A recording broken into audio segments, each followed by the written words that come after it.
Good morning. How are you today? Well, we got snow on the ground.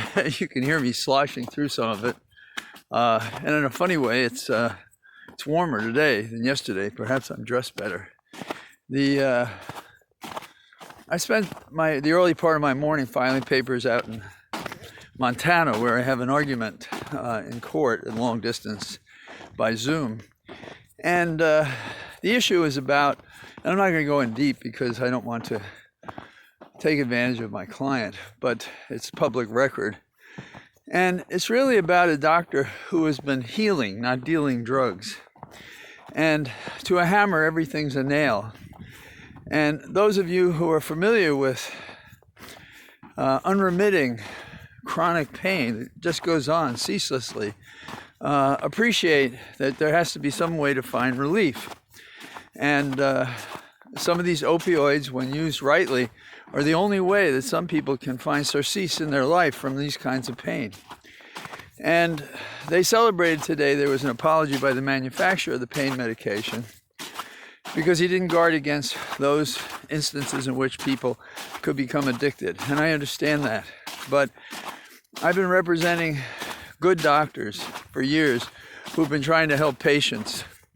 And this is at a time when a lot of other doctors are just not giving pain medication out for fear that they'll give what's considered too much when the DEA looks at the state numbers for opioids prescribed and target them and run undercover operations and search their facilities and months later perhaps clear them when their practice and reputation have been destroyed. And when we destroy the doctors, we destroy those patients who need this medication. And there seems to be no balance in the public argument. It's unfortunate, but that's the way it is. And heaven help the person that has pain who needs medication, because doctors, when they do prescribe pain medication, give enough to get a person to a level 3 out of 10 or a 4, whereas in the past, doctors were comfortable giving more pain medication so that a person could contain it. So that's somewhat off my normal subject, but it does fit into the category of we have a lot to do in the terms of we're a nation that should be doing something more, meaning something that's inspirational. We have lost our aspirations. We just sort of exist. We don't accomplish great things. You know, people always say, oh, we went to the moon. Well, yeah, but could we now? You know, we have the Space Force, which is a farce, to sort of give the Wild West front of achieving something. And, you know, to tie this down, where would be a good place to start? How about Congress? Can you believe it, on a Thursday, we're debating what we knew since May needed to be done for the people of America to be, well, brought whole. And so now we have businesses closing down and jobs disappearing permanently. We have increased unemployed. We have homeless in this weather. We have hungry in this weather. And they are talking about today, whether they will today or tomorrow in Congress agree to a bill that would be $900 billion and still not address the problem that is more like the $3 trillion that was proposed back in May.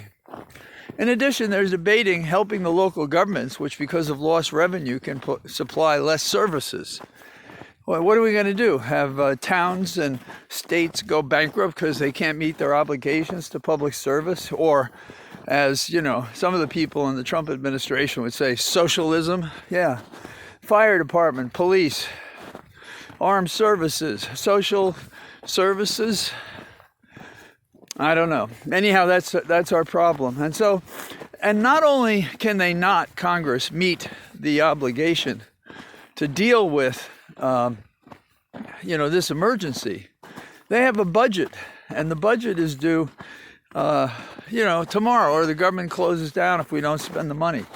And so they're going to do what they do all the time. They're going to pass a continuing resolution to kick the can down the road, perhaps only 2 days, so that they actually have to work over the weekend now when they could have worked about this over the months preceding. So all of this is a screed to say our government isn't working, and that we hope it will, and we hope it will start working when we get to the new administration and Biden and company decide, let's really govern this country. Let's have capable people in positions. Let's stop the politicking and the stealing and the corruption. And let's do something that America can be proud of again. It's not just enough to restore our democracy. We must also restore the pride we had in doing something different and better than other nations around the world so that we could guide them and work with them for a better world. So, if you can get out in the snow, do. I may be delayed tomorrow because I'll be speaking, 4 hours long distance to Montana. So you be good and have a good day, and hopefully you're not adversely affected by our snowy wonderment. Bye-bye.